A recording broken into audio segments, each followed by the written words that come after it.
All right, Niki Tilley, how you doing? I'm good. How are you? Doing great, doing great. We are here on episode 22 of the Freight Train podcast.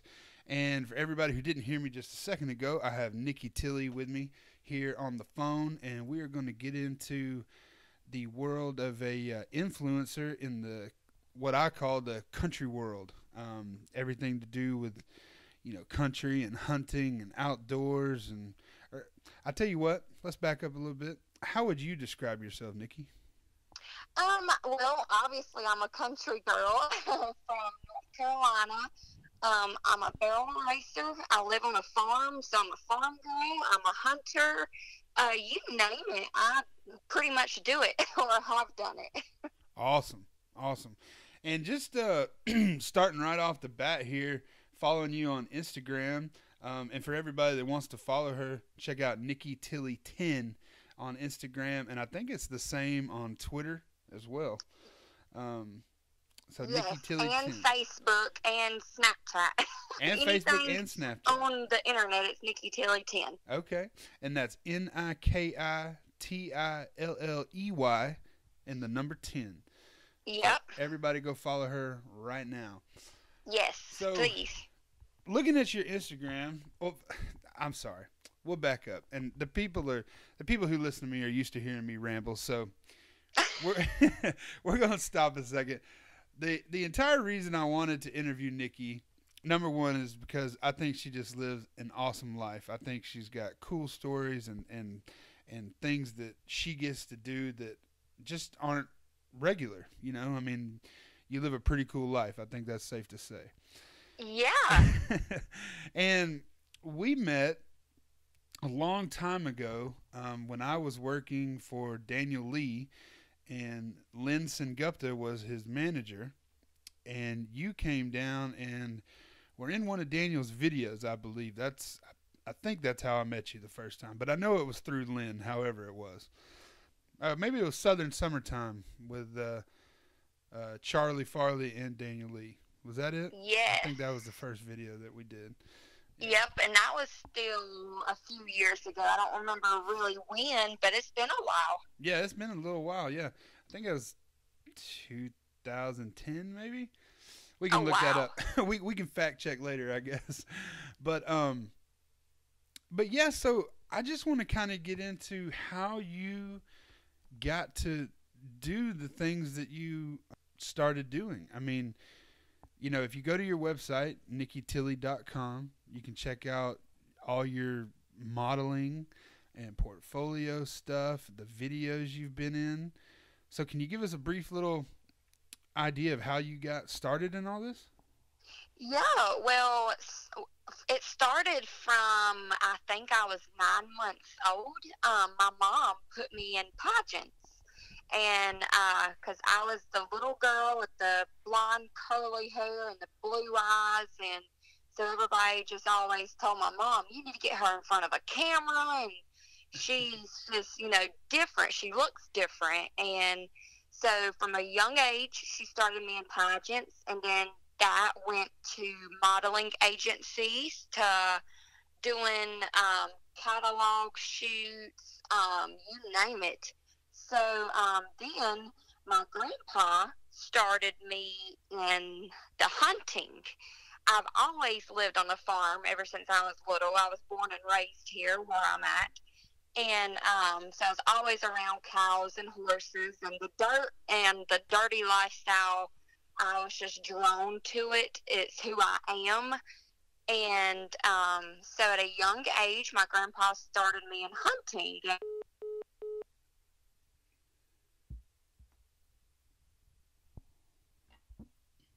So, my grandpa started me in hunting at a very young age and shooting guns in the pasture.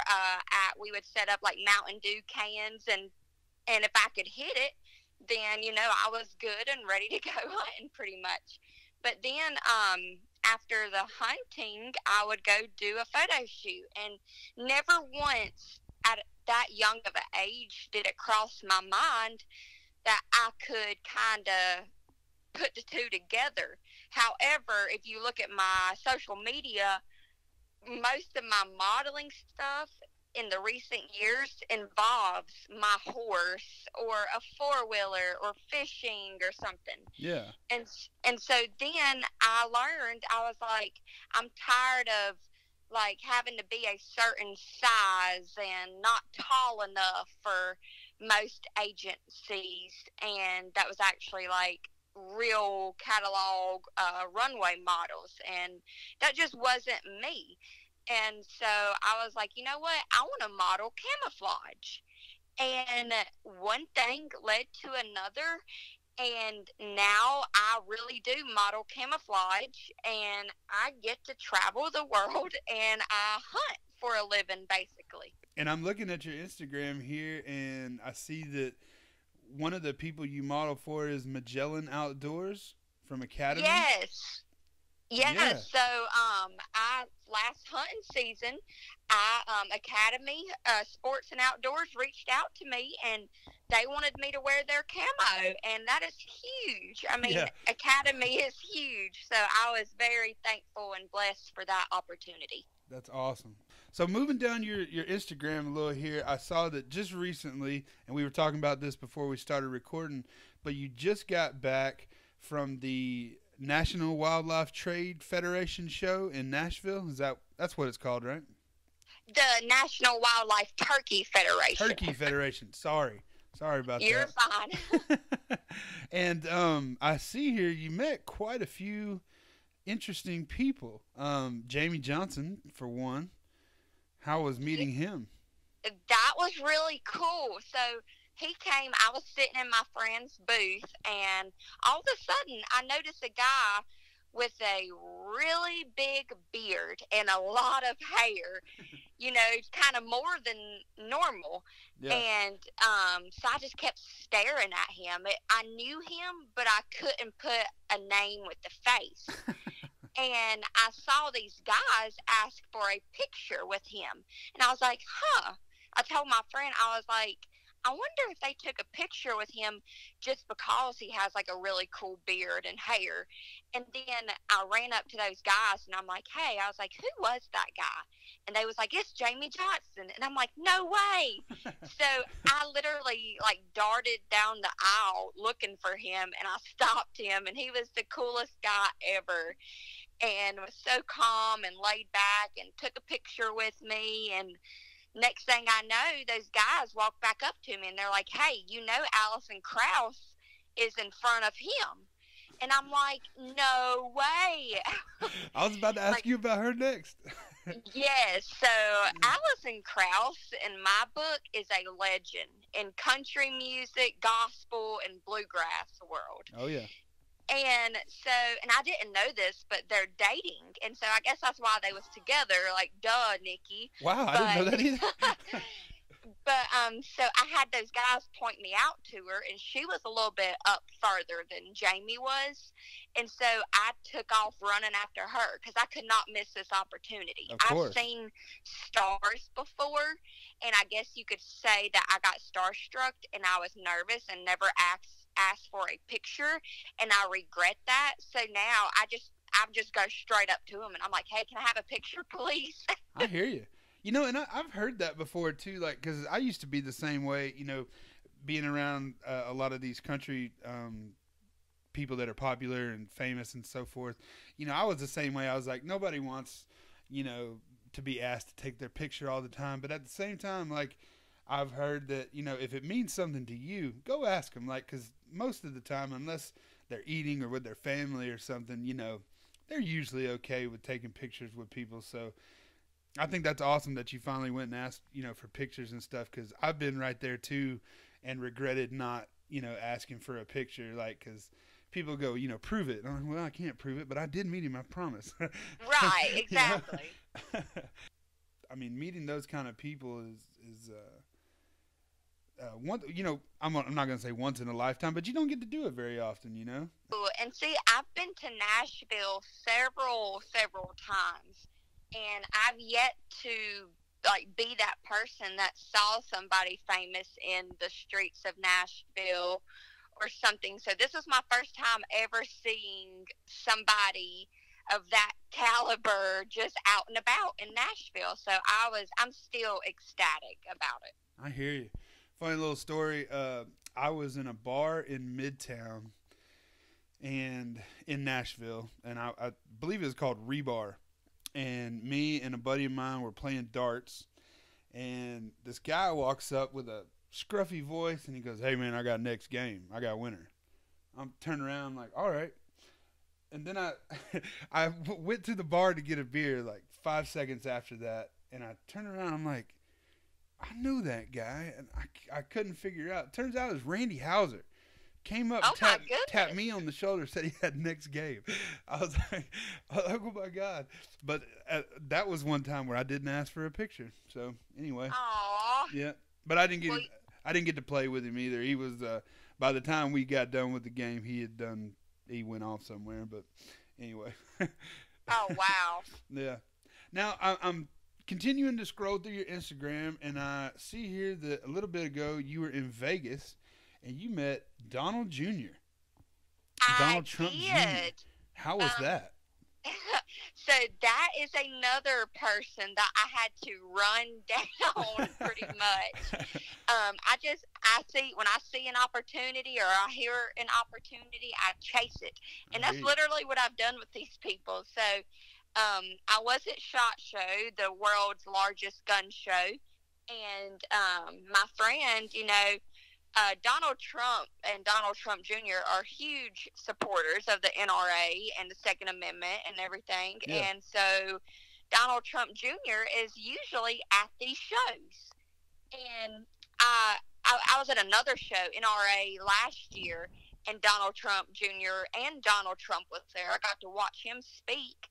But I missed an opportunity with getting a picture with Donald Trump Jr. there. And but he was here, and my friend said, Trump Jr. was just here. And I'm like, are you serious? I just missed him again. And so they was like, yeah, just an hour ago. And I was like, okay, well, maybe, just maybe, if I walk around and maybe I might run into him, because you can't miss him. Yeah. I mean, I would think there's like all these security guys around him and just a big group of people. And so I was walking, and I mean, I was speed walking up and down every road, looking for like guys in black suits and just an entourage of people. Yeah. Well, my friend texts me, and he's like, he's back over here next by one of these booths. And I'm like, oh my gosh, I was going in the complete opposite direction. So I turned around and ran back by. But once I got close to the booth, I started like just walking and casually looking around, because I didn't want to seem like a creep. Yeah, yeah. And I didn't want to get like tackled by his security or nothing. And but I literally walked up to one of his security guards, and I was like, could I get a picture with him? And they was like, well, all you can do is ask him. I was like, okay. Well, I ended up standing there waiting on Trump Jr.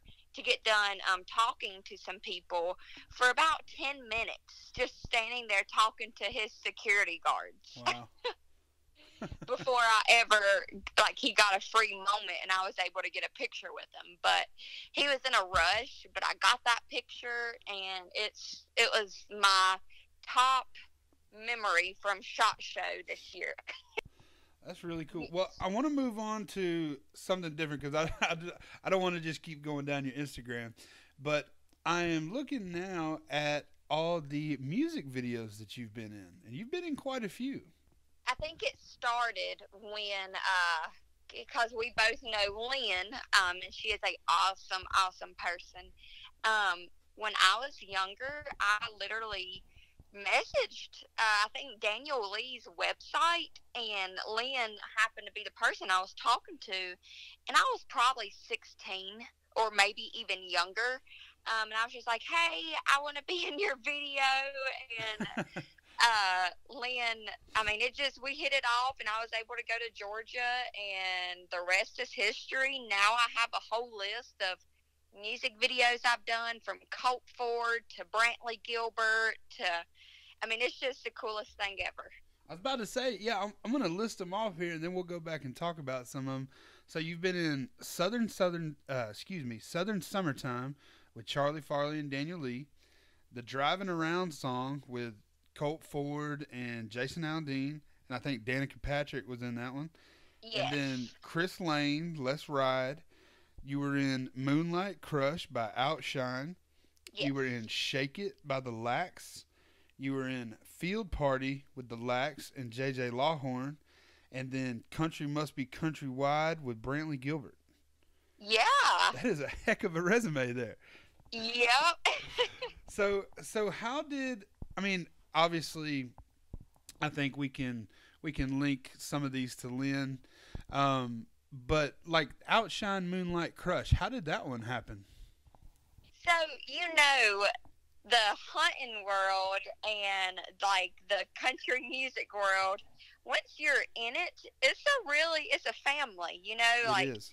If you know one person, then that person knows this person, and everybody just kind of links together, and everybody knows everybody. So, I mean, I think I went to several of their shows, and I met them and talked with them and did interviews with them for my website. And so one thing just led to another, and next thing I know, they had a music video and wanted me to be a part of it because they know that's what I do and take pride in and do my best at. So next thing you know, I was in Nashville filming with them. That's awesome. So for everybody out there listening that hasn't been in a music video, obviously they look like they're a lot of fun. Are they a lot of fun? They are, for me, they're a ton of fun.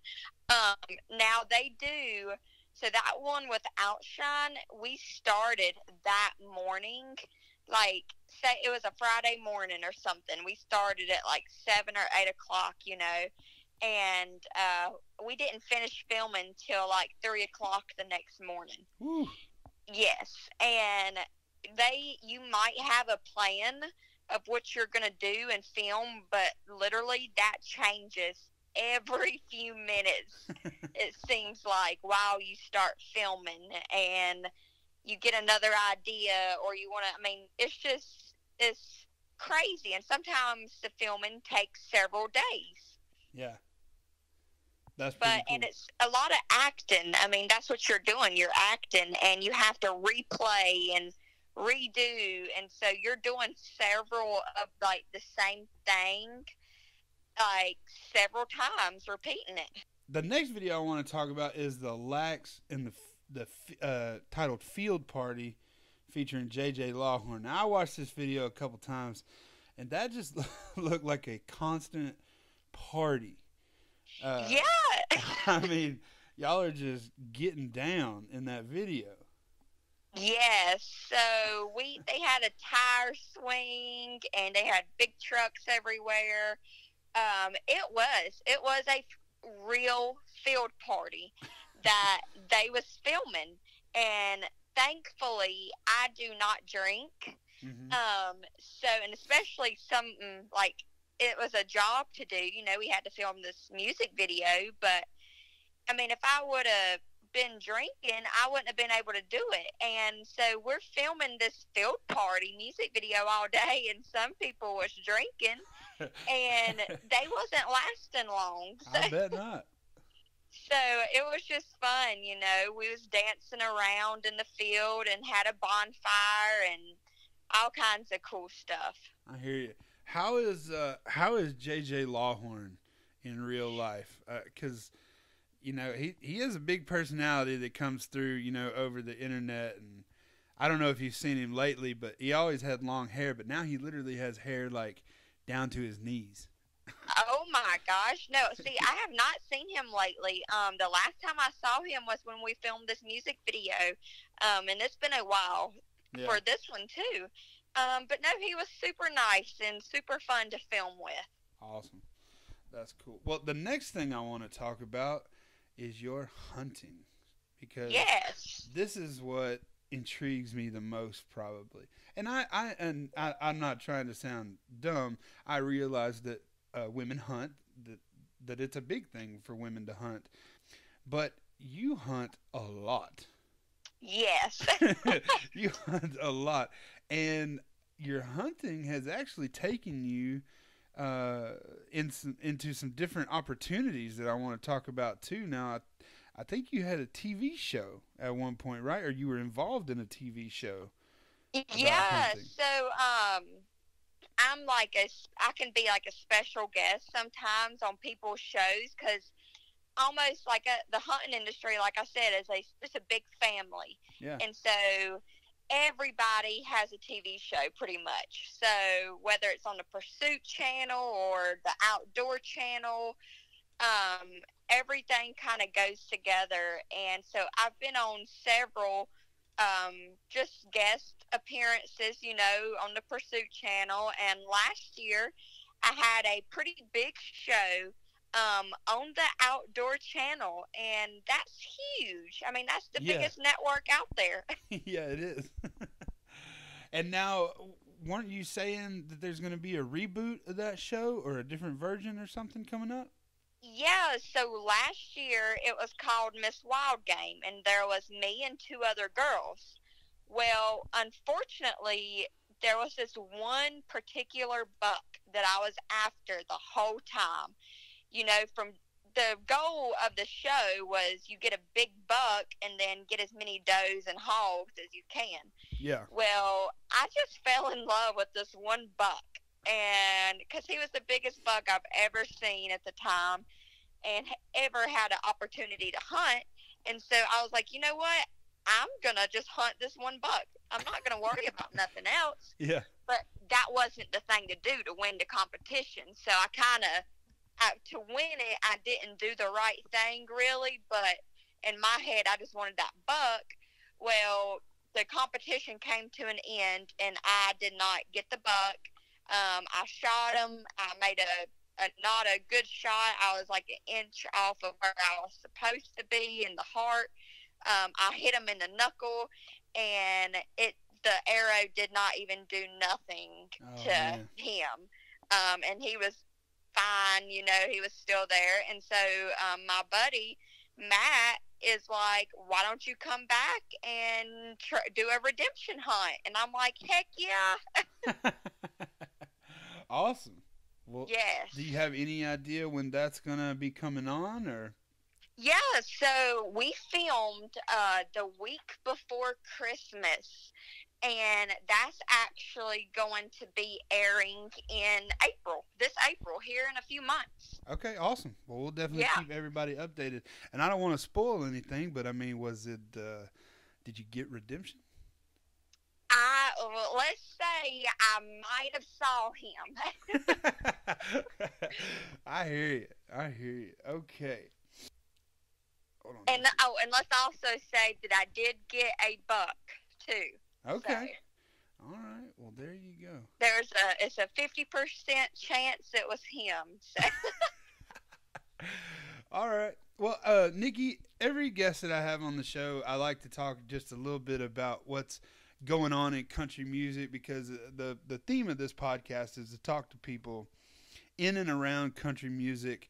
I believe that there are tons of things that make country music what it is, and people like yourself, artists, band members, managers, anybody on the spectrum of country music. But I like to ask each and every one of them about the actual music. So, what is I assume you listen to country music. I know you probably listen to all different types of music, as everybody does in 2018. But what would you say is your favorite artist right now in country music? Oh my gosh.